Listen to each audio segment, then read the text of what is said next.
Good afternoon, everybody. My name is Art Chasawa. I serve as the Executive Vice President for Finance Administration at Soka University of America. And on behalf of the entire university community, I'd like to welcome you to this year's Nobel Peace Series seminars, inaugurated last year to engage in dialogue about what we all can do to contribute to making a more peaceful world. How can we be a catalyst for peace? This year's theme, Creating Peace in Times of War, could not be more timely given the state of the world today. We're joined by a set of distinguished panelists. Returning to SUA is Dr. Asle Toje, Deputy Leader of the Norwegian Nobel Committee.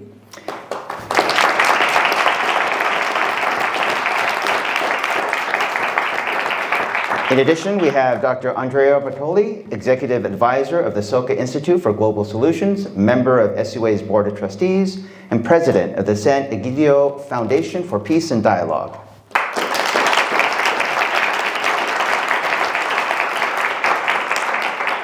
Today's panel will be moderated by SUA's graduate student, Emma Sherbin, and Haruka Nakata will be moderating the questions from the audience.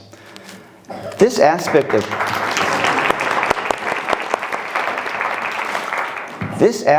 of peace lies at the heart of who we are. In response to the conflicts and turbulence in our world, our university president, Ed Feasel, had shared, quote, "As president of Soka University of America, I reaffirm a fundamental principle that lies at the very heart of our institution, an unwavering opposition to all forms of war and violence. War is counter to Soka's proud heritage and its commitment to peace. Our mission to educate global citizens imbued with wisdom, courage, and compassion has never been more urgent. In these times, our commitment to peace must be deepened. Let's become role models of fostering peace beginning in our community," unquote. For those who may not know the background of Soka education and our university, please allow me to briefly share. While this campus here and the undergraduate program were only established just a little over 2 decades ago in 2001, Soka education actually started in 1903 when the founder of Soka education, Mr. Tsunasaburo Makiguchi, in Japan developed a pedagogy focused on principles which looked at the development and happiness of each individual student and their full potential and happiness. Makiguchi gathered other like-minded educators together and their efforts grew, much to the consternation of the Japanese military government, who viewed their emphasis on independent thinking rather suspiciously, as they would prefer education to focus on rote memorization, group thinking, and allegiance to the state. In 1930, Makiguchi formalized Soka education in his book, The System of Value-Creating Pedagogy, as well as officially formed an education society which also adopted key elements of Nichiren Buddhism for its emphasis on developing the full potential within each person. When World War II broke out, the military government had had enough and declared that Makiguchi and his colleagues were all thought criminals for corrupting the youth, and that they would be put into prison unless they recant their views as well as adopt the state religion. Everyone recanted with the exception of Makiguchi and his protege, Mr. Josei Toda, who maintained their views in opposition to the war, and as a result, were both thrown in prison in 1943. Makiguchi died in prison in 1944 for his beliefs. When the war ended and Toda left prison, he set about resurrecting the organization, but with a keen focus on peace and what can we do to prevent war from ever happening again. Toda in the 1950s successfully rebuilt the organization, and when he passed, his protege, Mr. Daisaku Ikeda, took on the responsibility to realize Makiguchi and Toda's vision, including dialogues on peace building, cultural exchanges between nations, and development of schools based on the Soka education principles to foster these future leaders for peace. In 1994, Mr. Ikeda established Soka University of America's mission to foster a steady stream of global citizens committed to living a contributive life. He also shared, quote, "What our world most requires now is the kind of education that fosters love of humankind, that develops character, that provides an intellectual basis for the realization of peace, and empowers learners to contribute to and improve society," unquote. This culture of global citizenship, Mr. Ikeda defined in his 1996 address at Columbia University to be comprised of 3 essential elements. 1, the wisdom to perceive the interconnectedness of all life and living. Number 2, the courage not to fear or deny difference, but to respect and strive to understand people of different cultures and to grow from encounters with them. And 3, the compassion to maintain an imaginative empathy that reaches beyond one's immediate surroundings and extends to those suffering in distant places. To actualize these principles of global citizenship at Soka University of America, over the years we have brought together a very diverse student body. 50% international, over 60 countries have been represented. We require everybody to learn a new language and then do a mandatory study abroad in that new language so everybody has the shared experience of living outside their comfort zone. We also provide learning clusters where a group of 12 students and a faculty member focus on current societal issues and challenges anywhere in the world, with some traveling to those destinations. All this coupled with an international, comparative, interdisciplinary approach to the curriculum have supported our students in developing a global outlook and enables us to fulfill our mission, a mission to foster these future leaders for society and peace. I appreciate this opportunity to share the Soka story, and I, along with all of you, look forward to the engaging dialogue and discussion on how we can create peace in times of war. Thank you very much.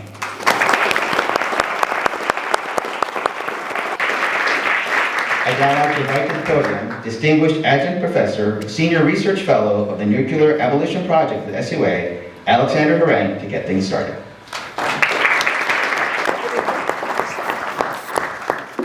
Thank you so much, Arch, and what a wonderful introduction. That means that we all know where we are. At SUA, a peace university, built on a certain pedagogy that we often refer to as a human education and a peace philosophy, which surely is connected to the system of thought that our founder, Daisaku Ikeda, laid out for us. So, we know where we are. What are we going to do now? Here we have an awesome panel.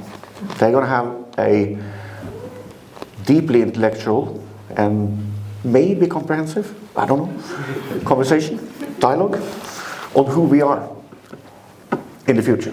What can we do as vehicles for peace? We have two magnificent institutions represented here. First one is the one Arch talked about, that's SUA.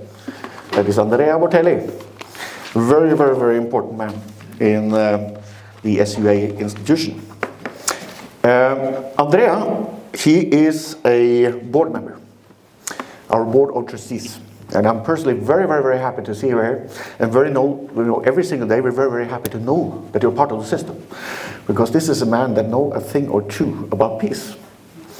He serves as the executive advisor for the Soka Institute for Global Solutions. That's a very helpful approach to get from there too, on the issue of peace, of course. But he's also the president of the Sant'Egidio Foundation for Peace and Dialogue. This is a community he's been part of since 1970, with a lot of practical experience from practical peace work that he's bringing to SUA. And Andrea has also a pretty, let's say, heavy background as Dean of the School of Diplomacy and International Relations at Seton Hall, as Dean of the School of Conflict Analysis and Conflict Resolution. So that's what we call SCAR over at Mason yeah. And so we have we have a lot of peace competence in Andrea, and we really look forward to see how he sees SUA as a vehicle for peace. Now this fantastic institution, SUA, is meeting another fantastic institution. That's the Nobel Peace Prize. That's this guy, Dr. Asle Toje. And firstly, I would like to say that it has been such a pleasure having him on campus. He's been here since Wednesday, and this is the 10th event at our university that I'm with him. And I must say,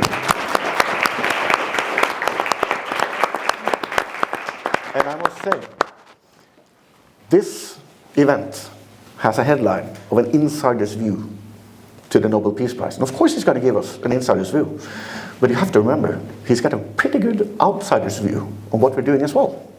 And that's what has been so fantastic over these 9 events, now 10, to hear his thinking after engaging with more than 15 faculty, with more than 50 students.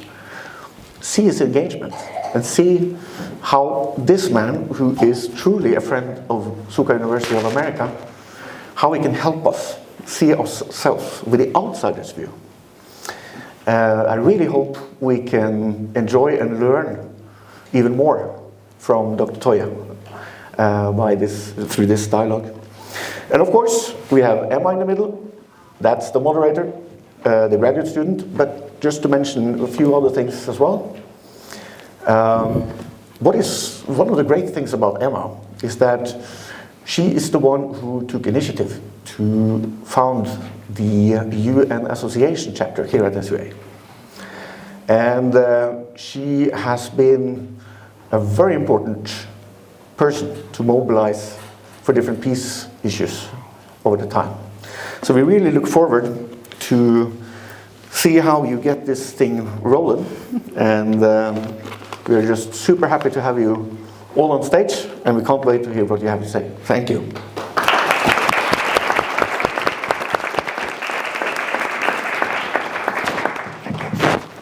Thank you so much, Arch Awasawa, for that beautiful introduction, as well as Alexander Heron. It was an absolute pleasure to work with you to really craft this amazing event.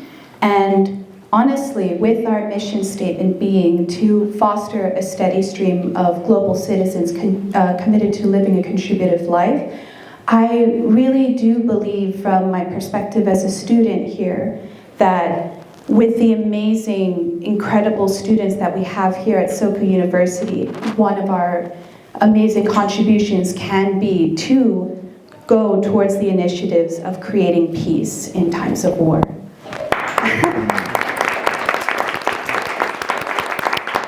And it is truly such an honor to be sitting in this seat between these two incredible gentlemen, and I'm very much so looking forward to this discussion that we have today, and perhaps what next steps that we may take in order to create peace during times of war. So, I will begin, and my question will be directed towards Dr. Asle Toje, who is the deputy leader of the 5-member committee for the Nobel Institute. In your experience with the Nobel Peace Prize, how do you see the role of this award in influencing global peace efforts? Well, so let's see here. Well, it's on, isn't it? Yeah. Wonderful. Well, you certainly started off with a difficult question. I have to start with a slight proviso. As a member of the committee, I'm bound by 50 years secrecy rule, so I cannot comment upon anything of the processes that has taken place in the chamber. But I would like to say that prizes don't create peace. Individuals create peace.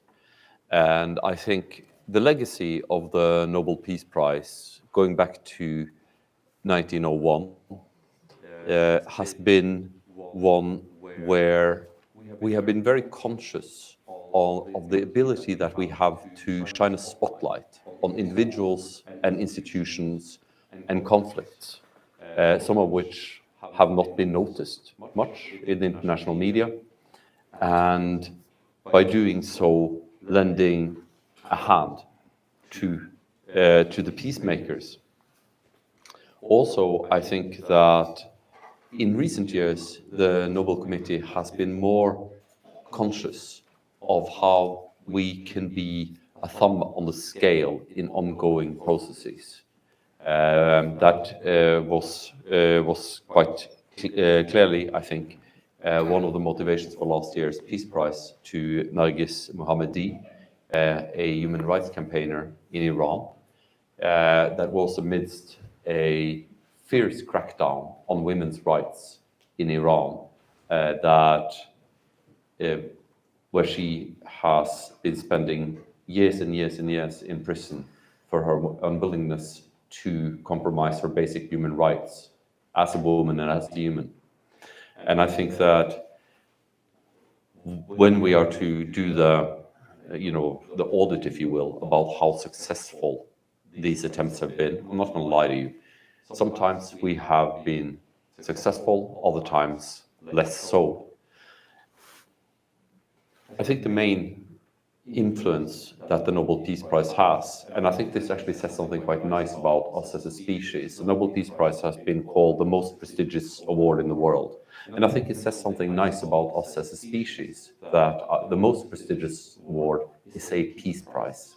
And it also speaks to a level that is frequently forgotten in political science, and that is of the individual.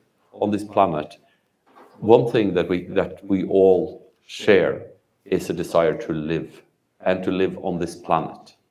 And I think this is sometimes forgotten when we get so caught up in structures that crushes the individual underfoot. We forget also that what man has made, man can also undo. We can choose our own fate.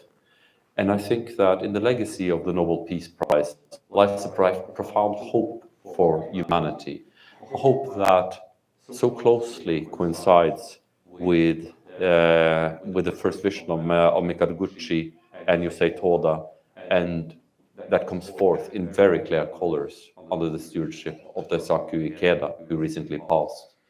This ambition to build peace through a refinement of the human spirit is a task that I know that Andrea subscribes to, and it's something that binds us together regardless of religious affiliation. I think this is a sign of spiritual maturity that transcends all those small boundaries. And I'm very, very proud to be part of a committee that works along those lines. Thank you.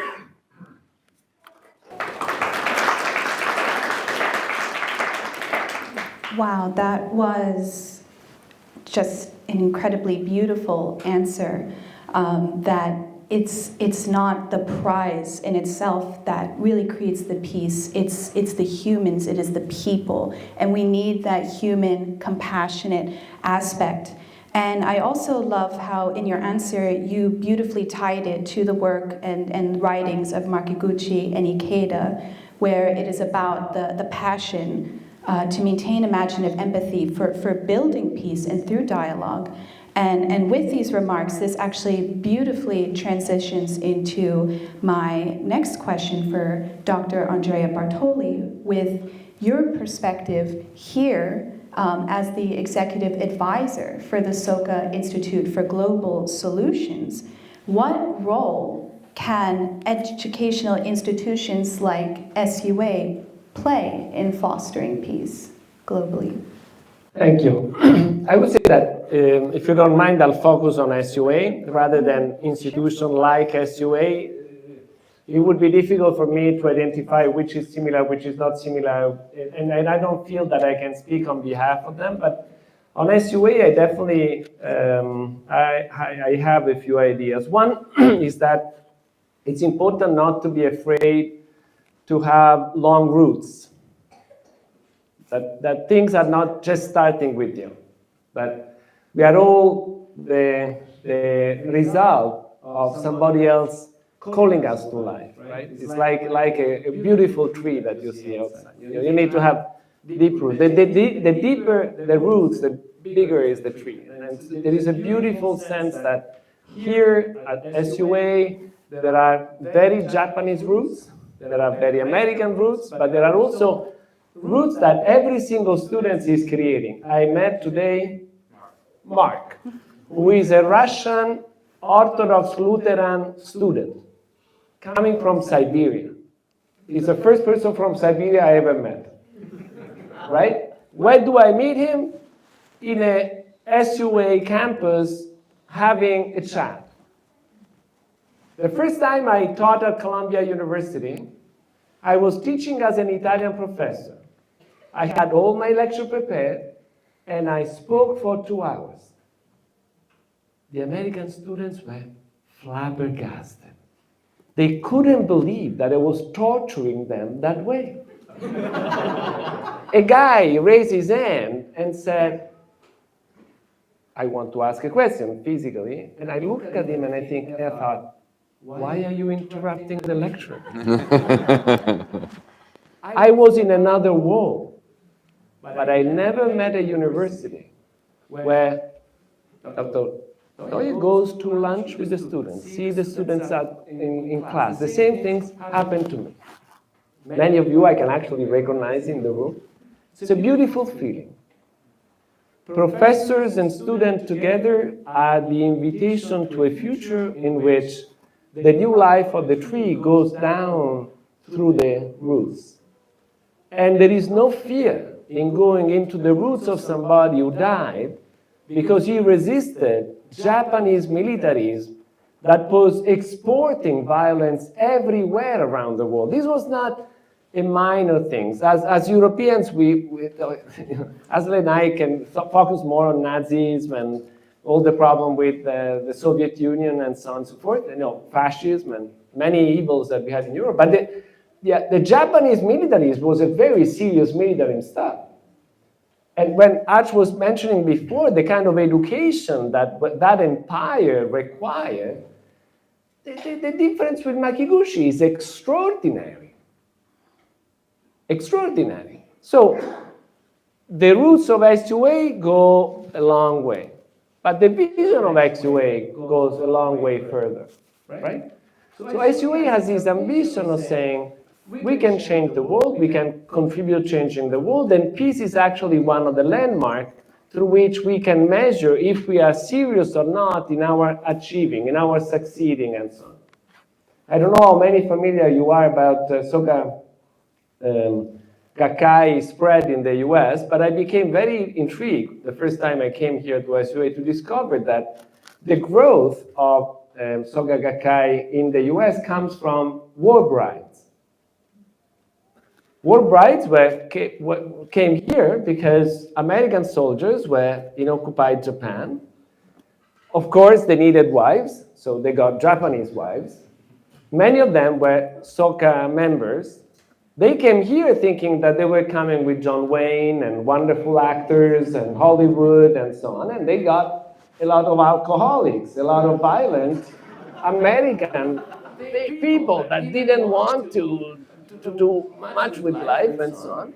And when Ikeda came here for the first time and met them desperate in this nonsense of a city that is not a city, in a place where you cannot walk anymore, in this very strange world in which you need to speak another language, there is no kindness, right? There is no that touch that many find in Japanese culture of always acknowledging the others, always bowing, and so on and so forth.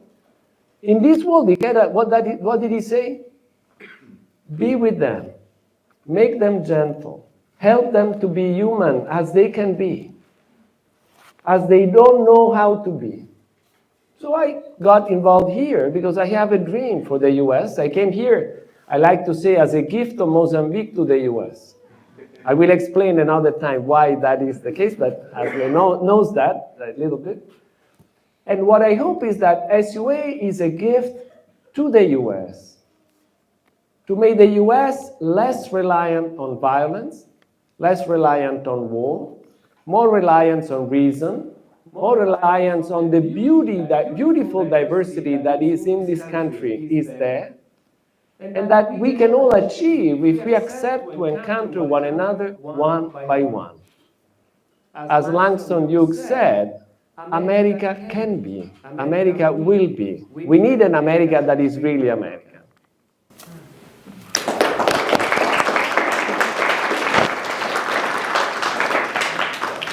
Wow. I really love how you said that SUA is a gift to the US because it is focused on helping us to become human. And I believe becoming human is working towards peace and achievements through dialogue rather than the violence that you were describing. And this really ties into a question that I have for the both of you because Dr. Asle Toje described the Nobel Prize and you were describing SUA. Can we elaborate, and could you please discuss a specific instance where the Nobel Prize or an initiative by SUA significantly impacted a peace process or conflict resolution? I would be very interested to delve further into this. Oh, thank you so much for that question. There are a few examples I could give, but I think I would like to focus on the Nobel Peace Prize for 2016 that was awarded to Colombian President Juan Manuel Santos. At the time, the civil war in Colombia was one of the oldest civil wars in the world and was going on between the FARC guerrilla and the government forces. And through cycles of violence, it had expanded to a point where it touched every life. Every home had somehow been touched by this conflict. Santos did something incredibly brave, I would say, and he negotiated with FARC to allow this organization to lay down their arms. This negotiated solution was put to a referendum, and I spoke to President Santos' son, who was sort of an eyewitness to this. His father was in Cartagena when he received the result of the referendum, and the result was that it had not passed. There were many reasons for this. Chief amongst them was inclement weather. The vote took place on a day where a lot of people just didn't go out of their homes because of a tropical storm. And he said his father received the news and he was despairing, incredibly downcast. He said he'd never seen his father so disheartened. And the same evening, he received a phone call from Oslo, being told that he had been awarded the Nobel Peace Prize. And the son said that at that moment, he saw the life spring back into his father's eyes and a determination to say, oh, I'm going to push this over the line. I will not be deterred. And the efforts were successful. Were they perfect? No. Peace is rarely perfect. It's almost always better than war. And I think that through this very happy coincidence that Juan Manuel Santos received some happy news on a day that he really needed some happy news, and that he was given the opportunity to internationalize, if you will, these negotiations and bring global public opinion on board, was instrumental in putting Colombia on a path to a better future. And I think that's a very good example of how the Nobel Peace Prize, on occasion, can be a thumb on the scale towards a more peaceful world. Because I do think that, we started off by talking about the dark past, the very troublesome 1900s that Japan went through, and the people who emerged from this turmoil and the lessons they had learned. I do believe that these lessons, which pretty much coincides with the lessons that Alfred Nobel himself had in his lifetime. That was an earlier time, but the Battle of Solferino in 1864 was a huge shock. This was the first battle where they truly saw the devastating potential of mechanized warfare. The casualty rates and the suffering was on a scale never before seen, and it scared him. And Alfred Nobel concluded that unless we find a way to be more peaceful and less war-loving than we are, we will destroy the planet. The world, we plunged ourselves over the cliff with the First World War. We learned nothing, and we commenced with a Second World War that was only ended with the nuclear strikes at Hiroshima and Nagasaki. And after a long Cold War with simmering tensions and many wars, let's be honest, we entered a phase where most wars were not between countries, they were internal conflicts, devastating but manageable. Right now, where we sit in 2024, it seems somehow, I have this horrible feeling that the deck has been flipped and we're somehow back to the starting points, where jealous great powers, driven by mistrust and ego, are brushing up against each other, and so many of the mechanisms that were put in place, mechanisms that William Potter has been so instrumental in his lifetime when it comes to nuclear weapons. Please give a round of applause for William Potter, and we are all honored to have you in the room here today. So many of these efforts have fallen to the wayside, and that lends a degree of seriousness to this meeting that, in the past, it's always lovely to come together and talk about peace, obviously. But today, I think that the bravery that was exhibited by the founders of the Soka Gakkai, the bravery that was also exhibited by Alfred Nobel, let's face it, that he gave away his entire fortune and they didn't give it to his family. They were very, very upset about that. I think that sort of bravery is more in demand now than for very many years. And I would like to say to the young members of the audience here today that on behalf of my generation, I'm sorry, I'm really sorry that we bequest you such an inheritance, a world so full of trouble, of dislike, of hatred, and of potential conflict. It is a great challenge that is being passed to you, and I hope that you are able to connect what you learn at this university and the values of this university. It's not just mere, honorific words to make everybody feel comfortable and good. It is a call to peace, not a call to arms, a call to peace, and that is something that unites us all here in the room today.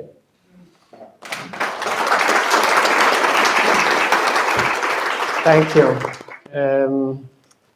On the SUA side, I would say that back to my point of the rules, I would actually prefer to go quite further back and remind everybody about Ikeda's opening to ally and China in a moment in which the relationship with China, communist China, were particularly difficult and so on. And I'm mentioning this because it's difficult to think about peace contribution in a void, just as an invitation. And I think that there is courage, definitely, wisdom and compassion in that gesture, right? It's not a gesture that is, let's open to let's have a talk with China. There are consequences of great importance, and so on. But in many ways, I would say that even the relationship of SUA with China today, SUA and the United States today,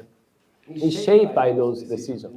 Those decisions do keep participating and guiding SUA in many ways. And in this sense, there is certainly a logic of long term that I find fascinating. I, as you know, advise the Soka Institute for Global Solutions. Tsushi Ogata is here, the director is here. But he's the one spreading this effort around nuclear politics. And this is why tomorrow you will have actually another panel, very important. I'm delighted that not only William Potter, but also Nicholas Hughes will be here. And we are delighted to have this second day together, because it's impossible for us to think contribution of that magnitude in the short term, in the immediate term. You really need to work year after year, generation after generation, and create conditions that are at the moment actually moving in the right direction, as we were saying. So on one hand, I would go in the direction of past contribution, and on the other, I would go in the direction of the ambition of contributions that are to come. Mm-hmm. Wow. Thank you both so much for those answers, because as you had both shared, we are living in dark times where we are dealing with conflict globally. And it's reassuring to know that there is hope, and no need to apologize, Dr. Asle Toje, because I don't think that you need to apologize for anything, because if anything, this gives students such as myself and others in our community a lot of inspiration and hope that peace in even the darkest of circumstances can be possible. And really, we don't need to look for the light. We need to be the light. We need to embrace these challenges, even during these circumstances. And both of you had been sharing things of the past, where we had been discussing the world wars and the Japanese militarism, and really just dark times. But what I want to do now is actually, if we can bring it to the present moment, and this is my question for both of you, for in the current geopolitical climate globally, what do you consider to be the most pressing peace issues that our world faces, and how should we respond to these challenges at hand? So, I'll go first this time. So, my answer here is to give up on peace. I think that the greatest challenge that the world is facing today is just people just saying, no, peace is impossible. You cannot do it, it's just a dream, it doesn't make sense, it's not realist, and so on and so forth. And actually, I think that the important role for all of us is to say, no, not only peace is possible, but peace is the only way forward. So if anything, we need to be motivated twice as much, 3 times as much, 10 times as much, to say exactly because peace is so strange to think along these days, is that we need to imagine it now. We need to redouble this and go against this evil of thinking, oh, peace is not possible.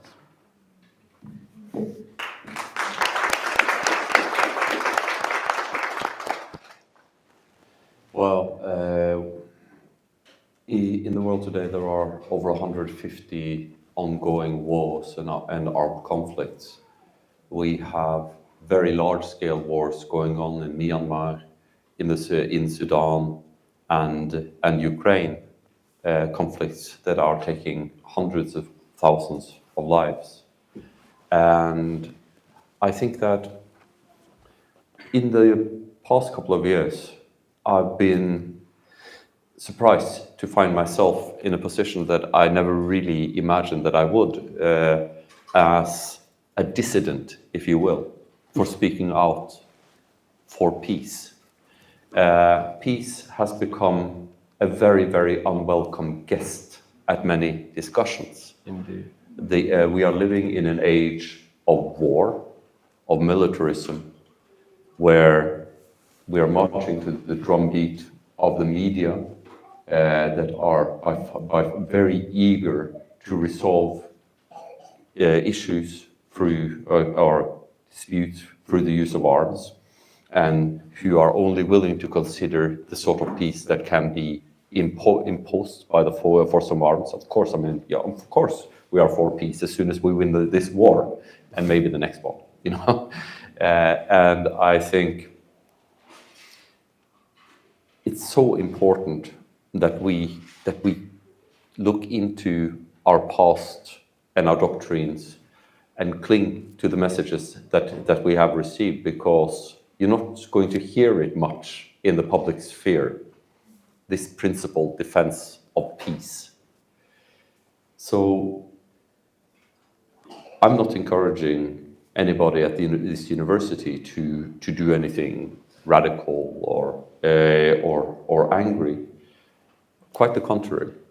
I was at a concilium, and I was so glad to know that there is at least one other Lutheran in the room. I was in a concilium for the Lutheran bishops in Denmark, and we were discussing this issue. We were discussing how we, as Christians, can do good in the world, and what should our role be in this warlike world. And we had invited the Catholics, which was a lot of fun, actually. And my message then is the same message as I have to you, that we cannot allow ourselves to be downcast. We cannot allow ourselves to be depressive or dark. It's so easy to despair in these times and say, well, nothing is going to work out. I think that And maybe some of you have experienced this. I know Professor Harag certainly has. That when you go on a proper mountain trek, like and you're soaked to the skin, and your boots are probably the wrong size, and the backpack has given you like this is the moment where you have to be positive. This is when the Norwegian becomes relentlessly positive. And I think this is a time for us all to be relentlessly positive because, as you said so beautifully, Emma, we are the light. And I think, we need to keep the spirit of possibility that we can achieve something, that it does matter, and that peace work is more important now than ever. And maybe we should even be joyful that we have been given this task at a time when the task actually matters. The task is great, but I think that it's more worthwhile today than it has been for a long, long time.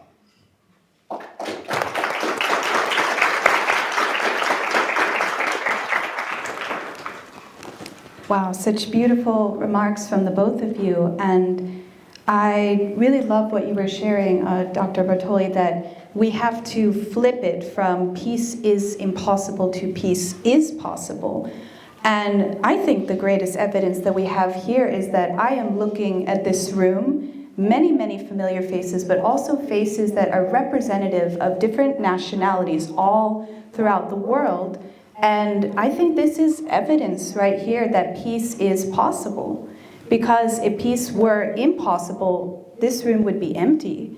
There would be nobody interested in having this discussion and listening. So this is truly remarkable, and you are right. We cannot allow ourselves to be downcast, to be in the dark.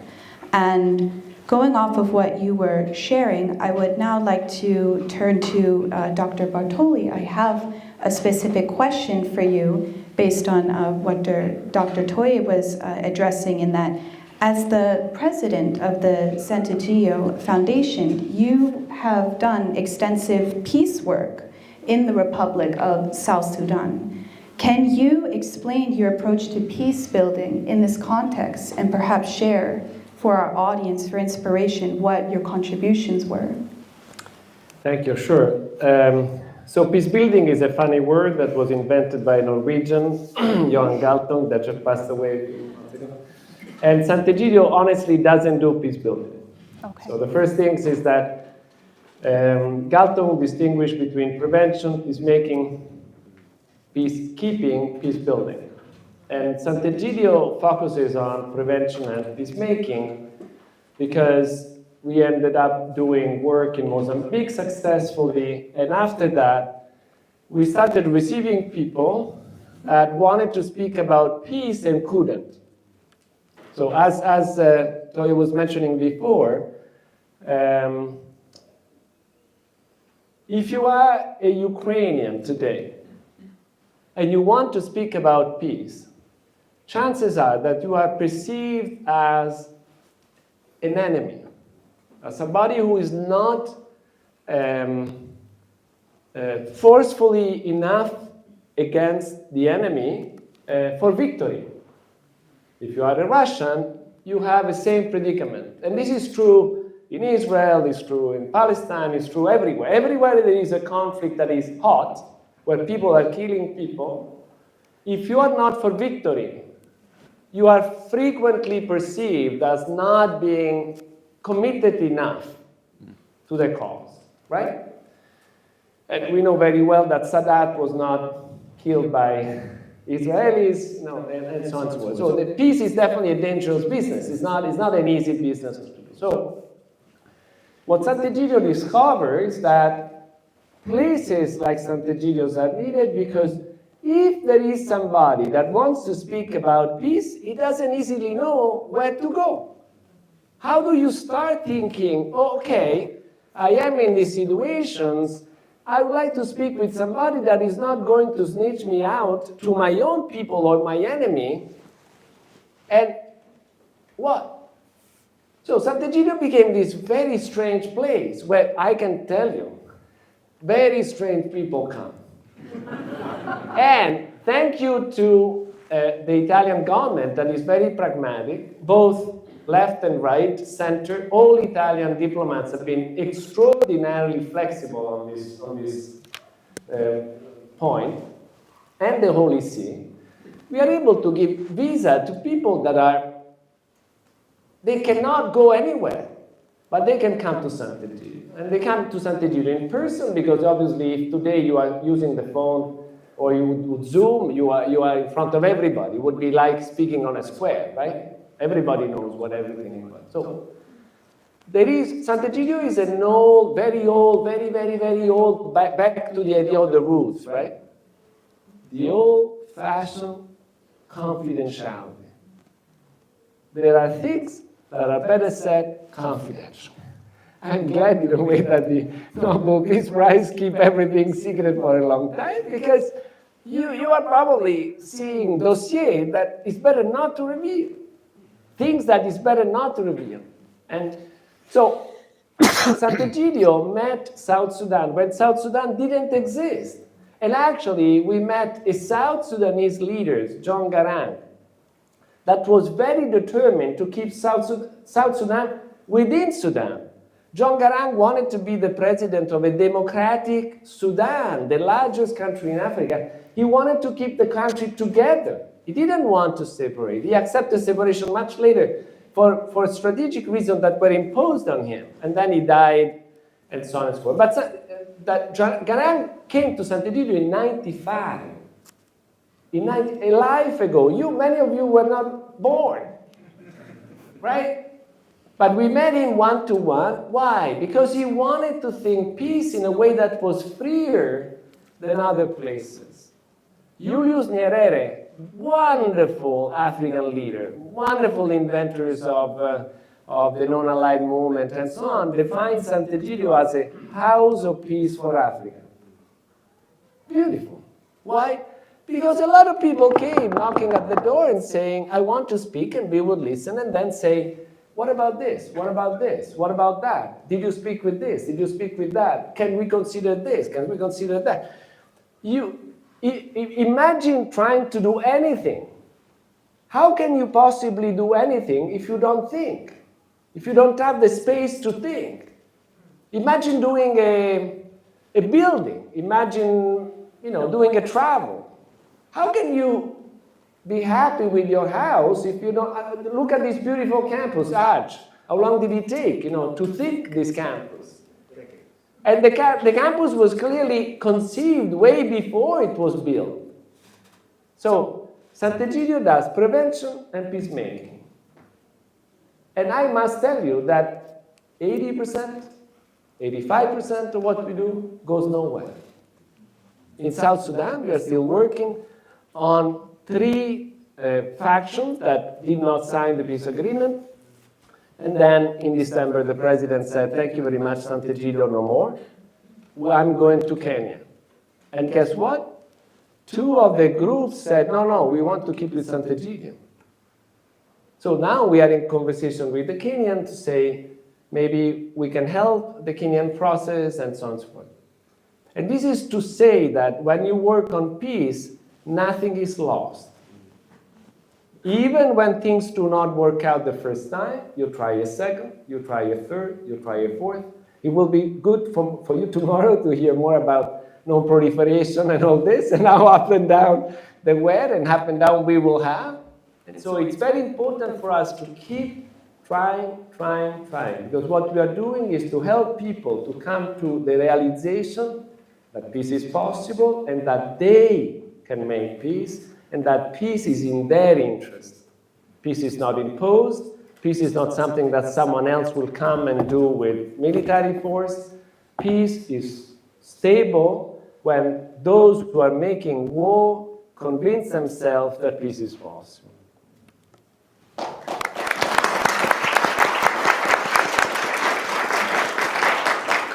Thank you so much for those insights, and just a great example of how, again, peace is possible.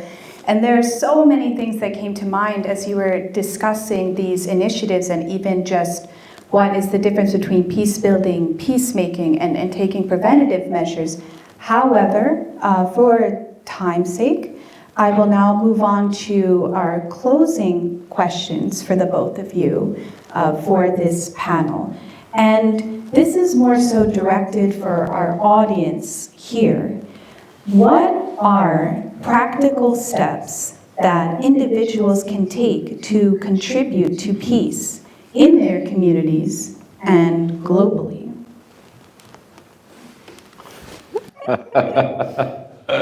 The practical steps. Okay, let me put it that way. You know, like when I've been part of peace negotiations, one of the things that is really most sought out after is surprisingly creativity. There was always going to be people present who know the mechanics of the conflict and the history of the conflict and the demands of the various parties. What is always in demand is creativity. This is something that you nurture within yourself. If you are going to think deeply, you need to read widely. You need to have hobbies. You need to be engaged in stuff that is not really necessary for your CV. You can only rise so far just by being a very, very good student. You need to also foster other aspects of your soul. And hopefully you will also become creative, because when it comes to South Sudan or all the ongoing negotiations over the war in Ukraine, it's amazing how a suggestion to do things just differently, that to look at an issue and see, how can we get around these stumbling blocks? How can we put together something that never has been created before? That is something that is always in demand. So I think that the encouragement to the young people here is to be creative. And I also wanted to share with you, like I said that you should read. I was reading last night a book by Stefan Zweig. He wrote it in 1936, pretty much in the light from the book fires of his native Austria.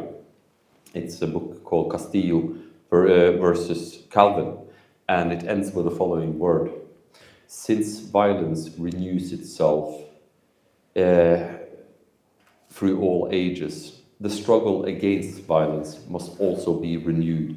For what needs to be said cannot be said too often, and the truth cannot be spoken in vain.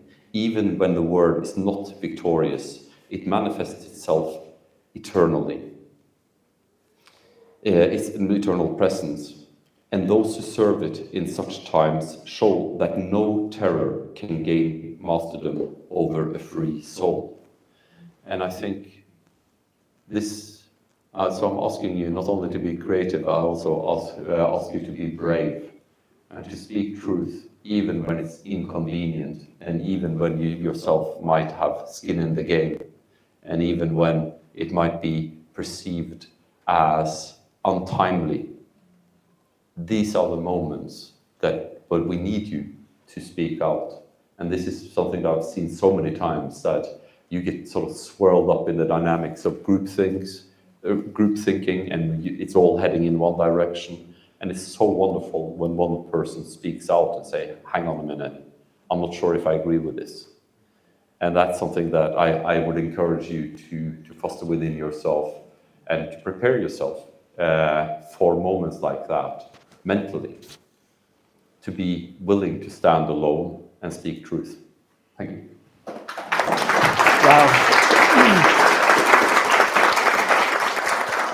Beautiful indeed, and I couldn't agree more on creativity. I definitely think that one thing that is lost immediately in a situation of conflict is the capacity to create, also because the other is only an enemy. It cannot be but an enemy, right? And the solution is only to destroy, not to allow the creativity that comes from the others. I'm already thinking 10 things after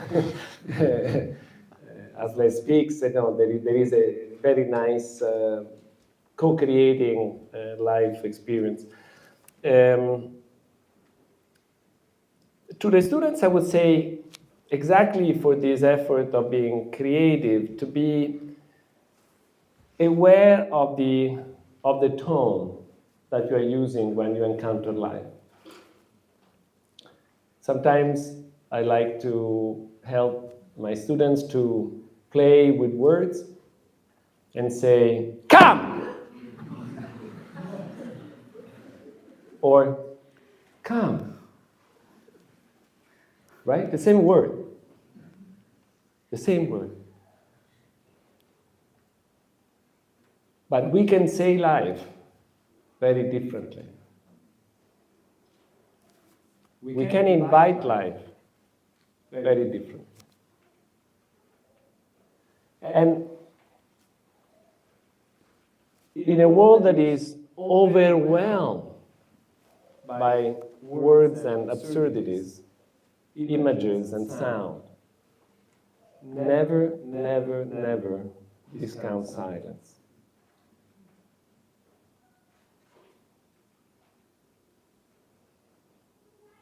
I'm a Christian. I read the Gospel of Mark today with a few of the students. Jesus was silent. And I think that many ways of being in dissent that we know very well is just to be silent. And if I think of Makiguchi in those prisons, there is a beautiful way of saying, you can kill my body, but I'm actually free in the silence that recognizes that peace is already there. It is just you, the violent one, that is unable to see it. I'm already at peace. I'm inviting you to peace. And if you want to kill me, you are killing yourself and the capacity for you to see the peace that comes when we are created together.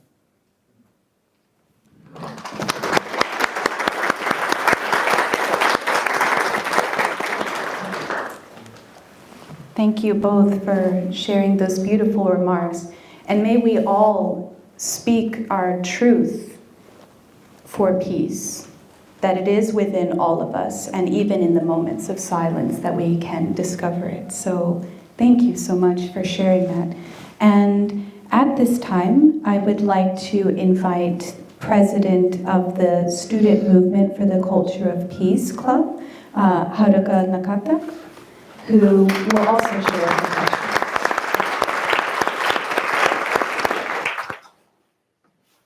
Good afternoon, everyone. Good afternoon. My name is Haruka Nakata. I'm a sophomore at Soka University of America. And today I'm representing the Student Movement for the Culture of Peace Club here at SUA. And thank you so much for letting me ask questions. The mission of Student Movement for the Culture of Peace Club is to promote and embody the culture of peace, which is defined by the United Nations as a set of values, attitudes, modes of behavior, and ways of life that reject violence and prevent conflicts by tackling the root causes to solve problems through dialogue and negotiation among individuals, groups, and nations. Today, I would like to ask questions on behalf of all the people embodying the culture of peace. So my question is, in what ways do you think fostering a culture of peace can contribute to the prevention of armed conflict? Can I answer that one? Yes. Thank you. It goes back to I think when Alfred Nobel sat down and wrote his last will and testament, he singled out three categories of that the Nobel Peace Prize should be awarded in accordance to, and one was those who foster fraternity amongst nations, those who work for the abolition or reduction of standing armies, and those who work for the establishment and promotion of peace congresses. Please note that in each of these individuals is referring to, and I think that we need to stay very close to the idea that the individual matters. I'm not going to tell you, any individual here, how you should engage yourself But I think those three tracks, to work for the fraternity amongst nations, to work for disarmament, or to work for the promotion of peace congresses in institutions, are three ways that the students can engage themselves. Because the Soka Gakkai is, I guess, the world's largest peace organization. Certainly, it is one of the most vigorous peace organizations anywhere today. And I think it makes it all the more important that whether you want to work within the Soka Gakkai, or want to branch out to other organizations, then I think it would be very much welcome, because we need young voices. You are about to inherit this earth, and you should take that inheritance quite seriously. It's very valuable to all of us.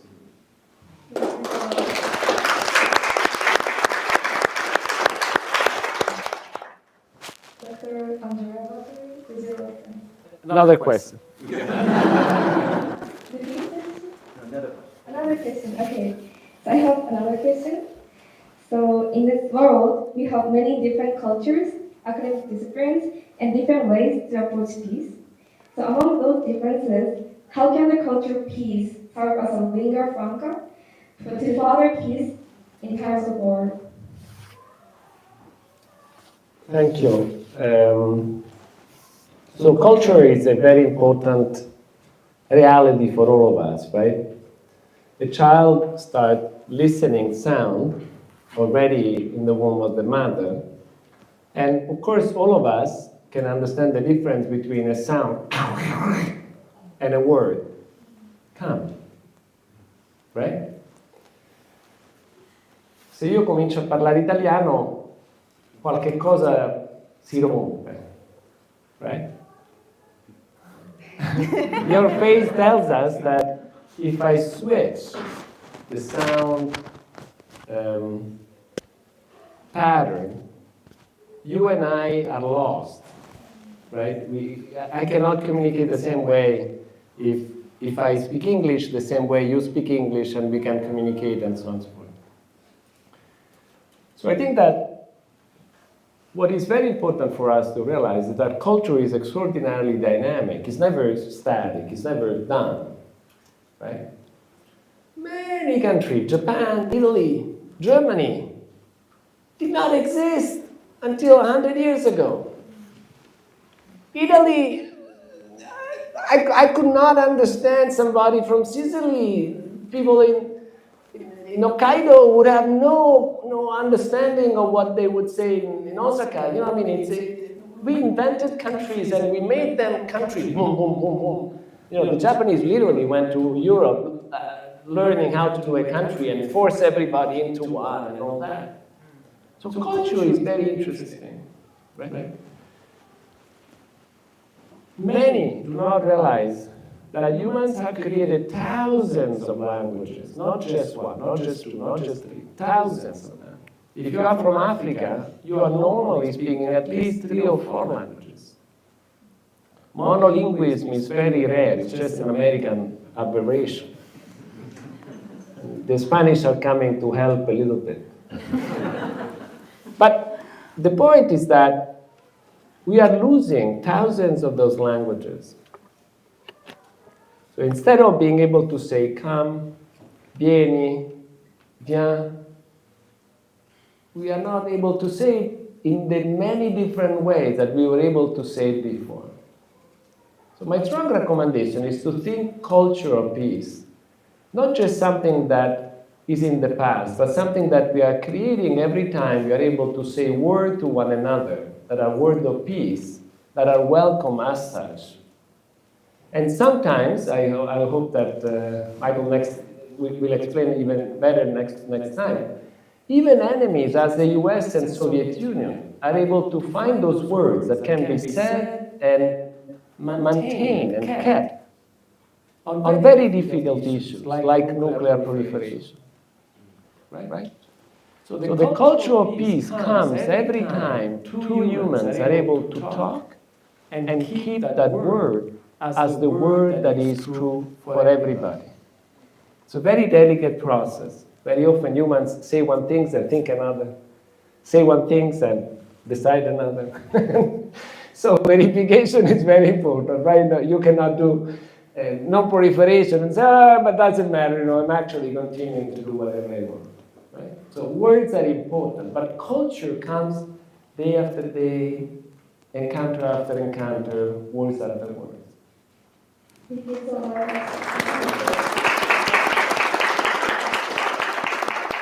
I think it is really easy to find differences or draw boundaries among those differences. But as a human being, I really want to strive to find commonness, the commonality that we have, and something, the same value that we share as a human being. So thank you so much for sharing your wonderful wisdom. And now I would like to open the floor to the questions from the audience. So if you have any questions, please raise your hand, and student staff will bring microphones to your place.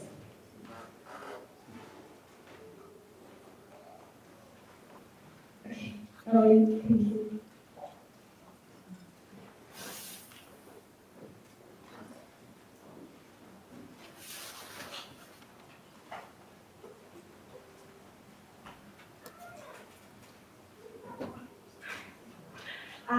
Firstly, thank you so much for giving me such a very amazing, beautiful, and very powerful panel discussion. I have two questions that I really love to ask. So, as Dr. Bartoli said, Soka education is a gift to read the United States to a less violent country. And also, as Dr. Toje mentions about the importance of bravery and creativity as Soka education exists, why do you think that Soka philosophy is such an impetus to move the needle to contribute to world peace beyond religious difference? And my second question is, what do you think is the uniqueness of human nature that only humans have to enhance creativity? Thank you. Wow. First of all, stunning outfit. You look absolutely gorgeous. To your question, if I understood it correctly, I think that, and we were discussing this a little bit with the faculty earlier today, about the unique mission of the Soka University of America, because on the one hand, it's a prestigious and traditional educational institution. You go to college, you will get a degree, and you will pass on into the world. But it's also so much more than that, and I think that is something that has drawn both me and Andrea to you. We are your guests. We're very honored to be here, and we're honored to partake in the tradition of this university, and I hope that you will take some degree of pride in that, because I think what you stand for is very attractive to people all around the world.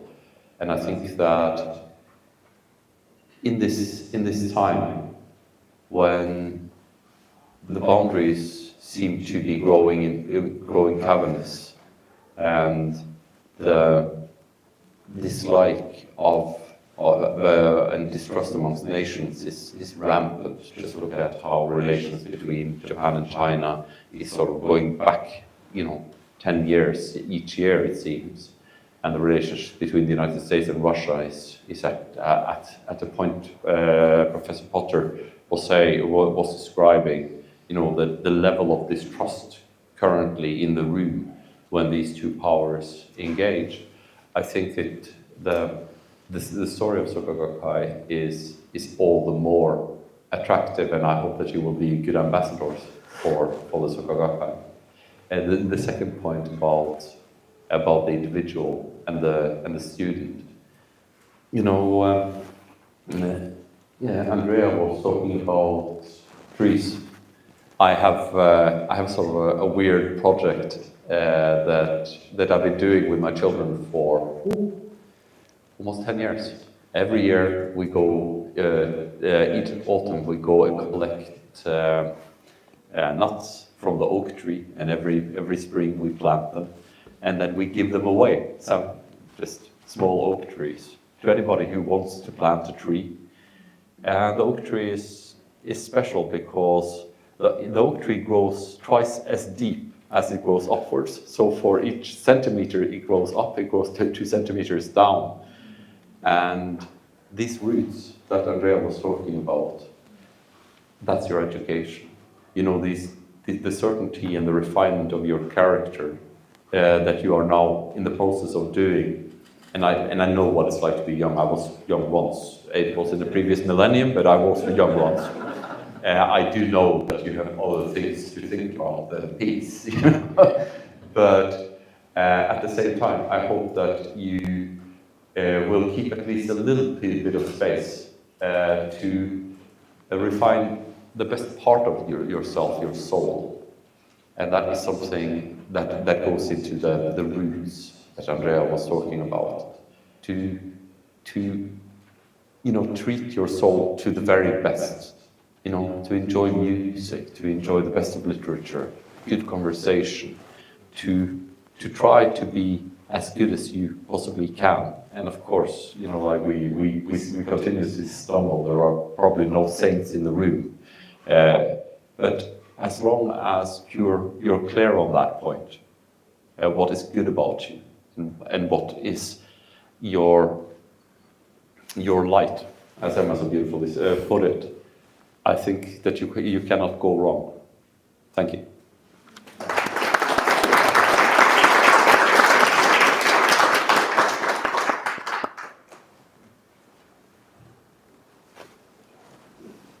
Okay, please. Yes.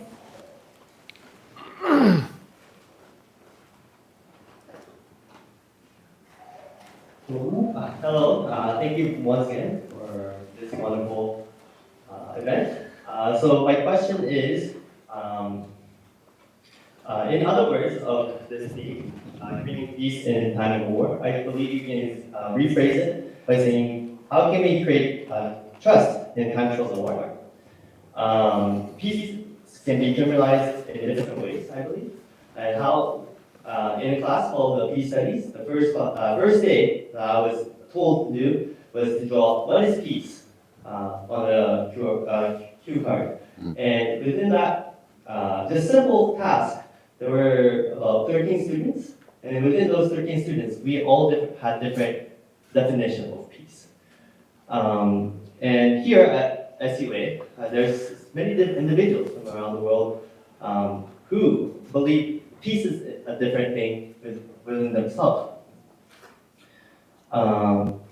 So, as an individual, I believe that peace can be achieved through my own individual change, which the founder, Ikeda, calls it human revolution.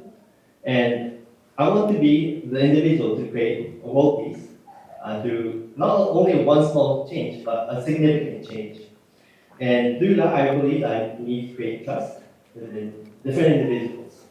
And the founder, Daisaku Ikeda, and especially in this room, founder's meeting room, he had dialogue with everybody in this room. How does he create peace? How does he create trust? Within that first 5 minutes, how does he create trust? And I was wondering, how would you define trust or peace? Thank you. So trust is this very delicate experience, right? Because to a certain extent, we are right in being suspicious, being prudent, being uncertain. We don't know. You don't know what is coming, right? But at the same time, you would be surprised if somebody would come here with a Kalashnikov and start shooting people, right? In the United States, happen often, or now, unfortunately, is definitely more and more frequent. But here at Soka, you would say that it would be difficult for you to think of it. So we tend to trust environment, people, and situations depending on the track record of what happened before. This is true in all realm of life. But what is fascinating is that we know that trust happens so powerfully, even in situational conflict. So there is a famous story by Axel Rode on working on cooperation that studied these patterns in World War I. French were on one side, German were on the other side. They were forced to be on the trenches. They were killing each other for a long time. And then new recruits were coming, and the old recruits said, don't go there, especially not at that time. Why? Well, they explained, the Germans always stood there at that time. Strange. What is interesting is that on the French side, the same thing was happening. Now, because on the German side, people say, oh, don't go there, because at that time, the French shoot there. The soldiers, without speaking, started communicating through the shooting in times and space to say, my officers want me to shoot you, but I see no reason to shoot you. So I'm using my weapons because I have to use my weapons, but I'm not using my weapons to kill you. I'm using my weapons to tell you that you should actually trust me, even though I'm your enemy, because I actually want to live, and I don't want you to kill me. Well, smart, right? Beautiful. What was the response? Putting troops behind and telling them, either you go and conquer that trench, or we will shoot you from the back. So trust is delicate and possible all the time. Ikeda created trust because assume trust in the possibility of an encounter. And I really hope that you will do the same. If you are in a room of 30 people, and 30 people say that they understand peace differently, do not be afraid. Uniformity is not the way forward. Unity is very different. To be together is very different. But Asle is a Protestant, I'm a Catholic. Our ancestors used to kill each other. Right? So be happy that we are here. We are not killing each other. We don't intend to kill each other, and it's okay.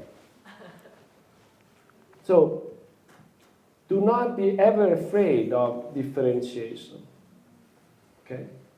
But more or less, that there are 30 trillion cells in our bodies, each of us. None is the same of the others. There are billions of humans today. None is the same of the others. They're very similar, never the same. Even if we start cloning each other, the experience will be different. We will definitely necessarily be a different person.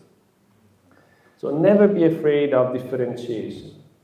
What you need to be afraid of is this environment in which the only idea is that trust comes from you alone and that you need to destroy the others to trust. Because that is not trusting, that's actually an absurdity. It's a folly, as it is the war, as it is the violence.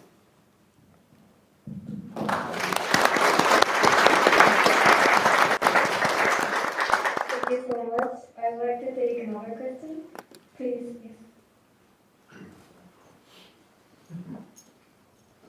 Thank you. I once was in possession of a poem. I was in possession of a poem, a very long poem. It was 7 pages, so the pages were that big. And it was written by the founder of this university. And it was, the title of the poem was called The 21st Century is the Century of Women. And I was so enamored with this poem that I would give it to, it was always at the Xerox machine making the copies. And I would give it to, I thought it was for women the world over. It wasn't for necessarily Soka women. And it was, anyway, my last copy, I gave my last copy away, and I cannot find a replacement for the board again. But the emphasis that Mr. Ikeda made, as I recall, in the poem, was that the women of the world have such a great role in the 21st century to be the leaders of peace, and that men should support the women all the more.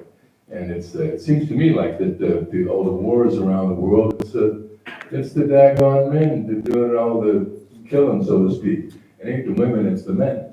And I was wondering what you thought about that. You shouldn't give him this one to me. You're probably not going to like the answer. You know, I don't buy into that at all. You know, I'm sorry. I would like to buy into it, but I don't. You know, like I think that what we see when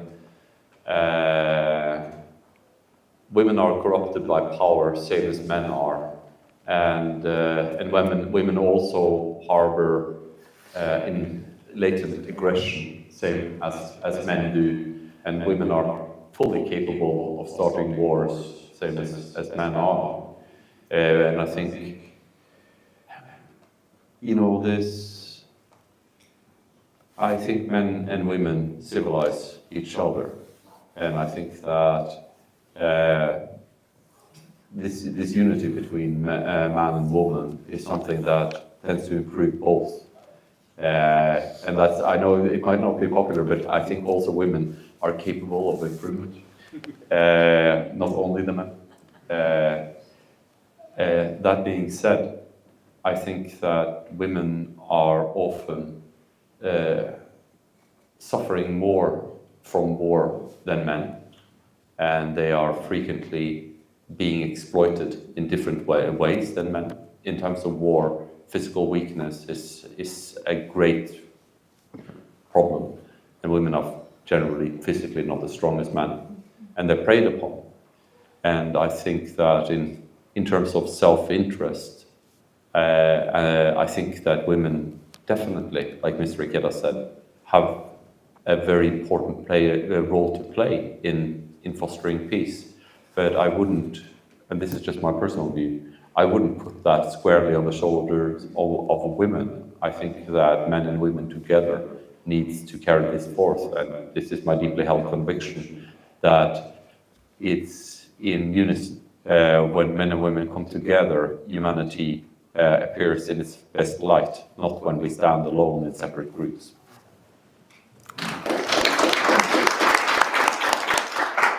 If I may add just a word on Ikeda's poem and the love of Ikeda for poems, and the fact that for him to speak through poems was a very important dimension of communicating, right? You were touched by that poem because it was a poem, right? It was not only a word, it was not only something thrown out, it was not just an observation, it was not even an essay, it was not an article, it was not, no, it was a poem. And there is something beautiful about poetry that brings the best out of all of us, right? Poetry is that word that allows us to say, wow, this is already here, and yet can be a little bit more, a little bit better. It's like seeing something sharper, in a better color, right? So I don't have capacity for poetry at all, but I do recognize the power of poetry, and I'm aware, as a Christian, I'm aware that when Jesus uses the word, blessed are the peacemakers, the making in Greek can be said in two ways. It can be tekne, the building, the making that we are doing in building things, and poia, that is the root of poetry. And I do believe that peace has to do with an element of poetry. That we simply cannot express peace fully unless we allow ourselves into a space in which words can be said as a poetry that moves everybody. Those who are in war, those who suffered from the war, those who are witnessing and seeing the war.